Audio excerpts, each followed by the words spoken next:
And in fact, joining us now in the studio is Sherii Sherban. Good morning. Good morning. Thank you very much for coming today. We have, over the last several weeks in our Miles for Memories moments, been talking about new programs and really what seems to be a diamond lane, 70 miles an hour zooming of various programs and things that you've been working on. And so it seems like an opportune time to sit back and say, wait a minute, what was all this again?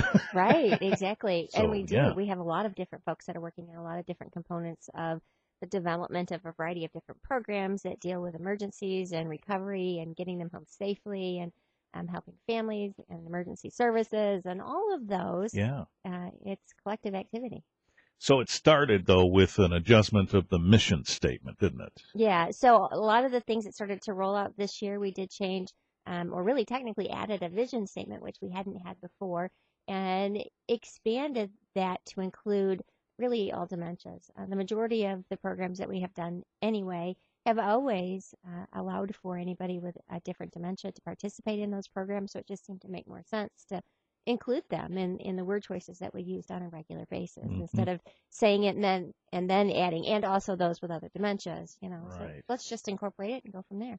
Let's back up a second and talk about how this all got started. Where did Miles for Memories come from? Well, Miles for Memories was a thought, let's look at it that way, in 2012 as we were evaluating the groups of people that we had together to deal with this particular issue. And in 2013, we had our first event. It was our inaugural event, which was September 7th, 2013. We had individuals from a variety of organizations across the county that were interested in not only raising dollars, but creating programs that affect people right here where we live. So, you know, there's great programs that work nationally, but we wanted to be able to say, okay, this is where I can send my loved one to get the care that I need, or this is where I can go as a caregiver to learn how to deal with this particular situation most appropriately. And, you know, the notion might be that when we listen to all that you have going, that this is something that's been going for 10 or 20 years. That was only 4 years ago. Right, right. And it's momentum. amazing what individuals with passions and organization with passion to make a difference can do as you go forward. And one of the key things is that we're all volunteers. You know, there is no lead organizations that is being paid to do anything other than some of the research that we're having done. So, you know, each different individual has a different level of passion and has taken on, you know, a different component and really is pushing it forward from that sense. You know, passion makes up for a lot of things as you go forward day to day. Was there a sense that we were falling behind in Calhoun County in the attention and thus programs dedicated to this issue? Well, the only programs that we really had functioning full speed at that point in time is we had a variety of Alzheimer's support groups that, again, those organizations locally were coordinating and putting on. And it was meeting the needs of those that were in those organizations. It didn't reach out to or have as much opportunity to reach out to those that were outside of those organizations. The majority of caregiving happens at home. So, you know, it's not someone who's in a facility. And while it's great that those support groups are functioning and active, there's all the rest of them that really need some level of help and assistance. Sherii Sherban is here. We're talking about Miles for Memories and a number of programs that have been developing over the last, several months. But we've been talking about them for a few weeks now. Seemed like we needed a recap. So we'll start with that when we come right back on WBCK 850. WBCK Miles for Memories is our subject, of course, on Tuesdays just before 9, and a bonus segment today with Sherii Sherban. So the mission and vision clarifications are out there. Then all of a sudden, 1, 2, 3, boom, we've had all these different things happening. Right. Well, let's talk about some of those here. All right. Okay. So one of the most recent that you've probably heard a lot about is the Help Home program, and that just recently released in April. And as part of the Help Home program, it is an early recovery program. It's a proactive early recovery program. Sure is. Such that anybody can register a loved one or themselves in this voluntary program. It works with all of the law enforcement agencies across the county, which is great, and is managed and maintained by the Calhoun County Dispatch. So when you get one of the forms, and I've brought one of those, and I'll leave that with you. You fill out some basic information, and With that, you have the opportunity to submit a photo of your loved one as well.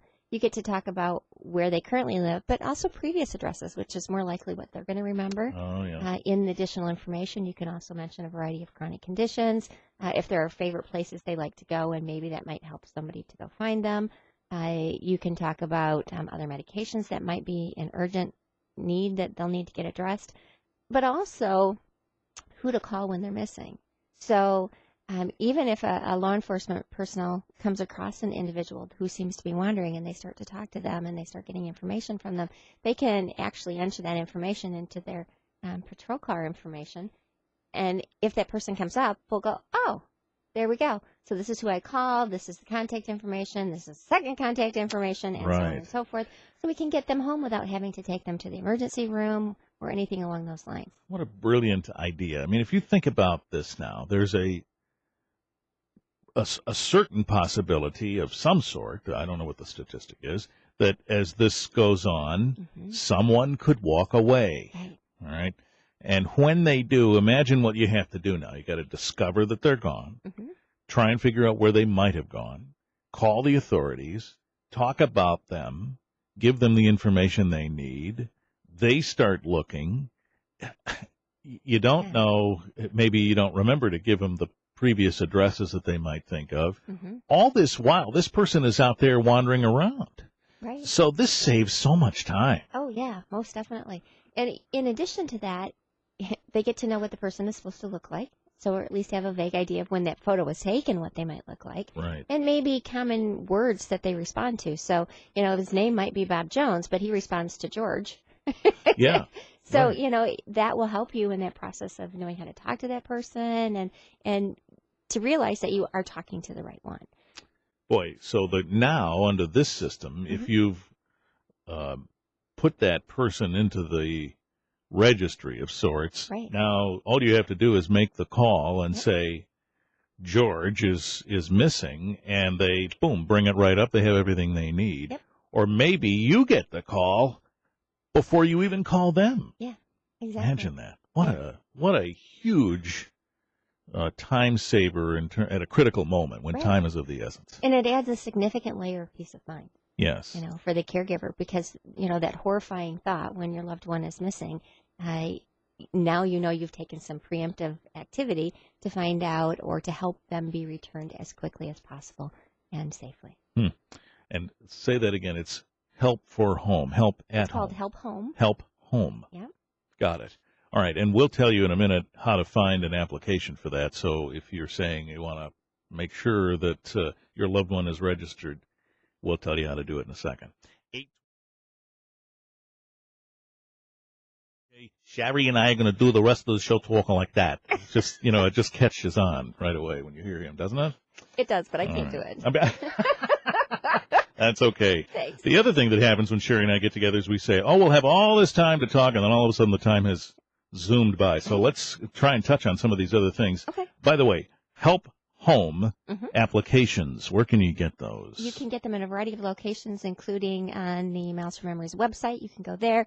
They're being distributed to facilities, anybody in doctor's offices that might deal with an individual. You can get them at the dispatch, at the sheriff's office, any of those locations. And I might want to add that the registry is maintained by the County Dispatch. It's not somebody randomly walking down the street or a committee member. Yeah. It is maintained by them and oversight with that particular group. So it's not ours. We've shared it, and they're now in charge. Okay. Good enough. Yes, and obviously you complete that application, and then they get that, and it's on file. All right. There is something called the Emergency Respite Program. Maybe we should talk about that a little bit because, boy, you could really use that sometimes. Right, definitely. So the Emergency Respite Program was one of the key things that we thought we really needed to do when we first started the Miles for Memories program. And it's for that person that's kind of like at their wit's end and they just need a break, or an emergency happens in their household, so the caregiver might be injured, and so we need to have care for the loved one at the same time. So there's a variety of reasons why you might land in that emergency situation. It brings together several different organizations that might deal with that emergency situation, and develops a way in which we can get that loved one into a location that is best suited for caring for an individual with dementia, rather than having them sit in the emergency room or maybe sit in the waiting room or whatever the case might be. We can get them in a location that can provide the level of care and attention that they need during an emergency situation. In order to do that, that meant we needed to make some adjustments to some regulations that existed in the state. It also looked at some legislation that might need to be put together to allow for that to happen.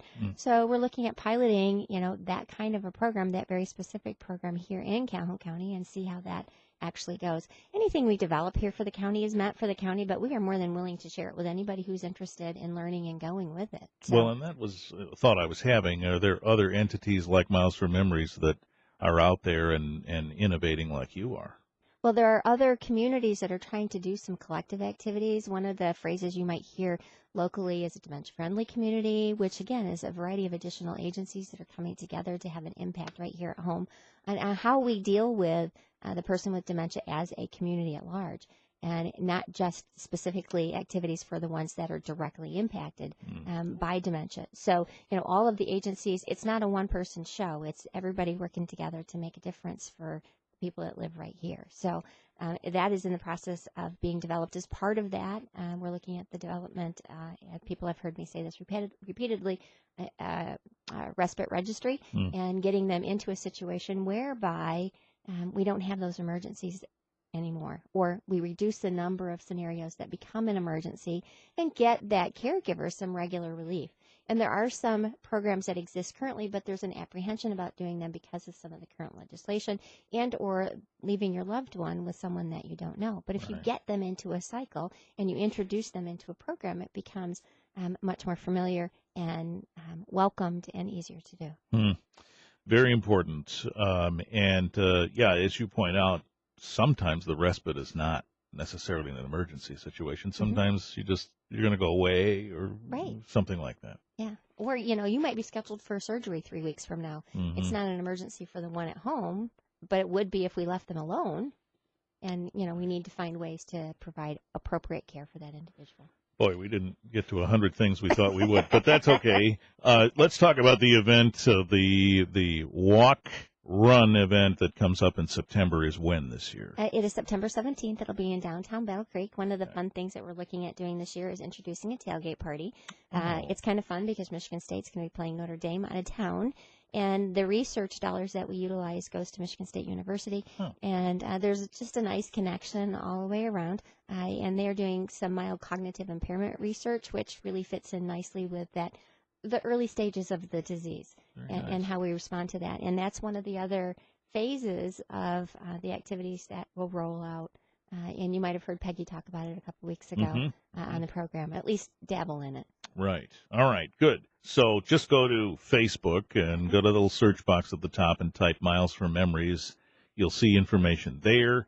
And coming up in a few minutes, our Miles for Memories moment, which will focus on hearing loss and dementia. Yeah. Thank you, Sherii. Thank you. We will talk again soon, and we'll have another update. Outstanding. Obviously, there's so much going on. It's very exciting. Yes. Thanks so much. Sherii Sherban, Miles for Memories.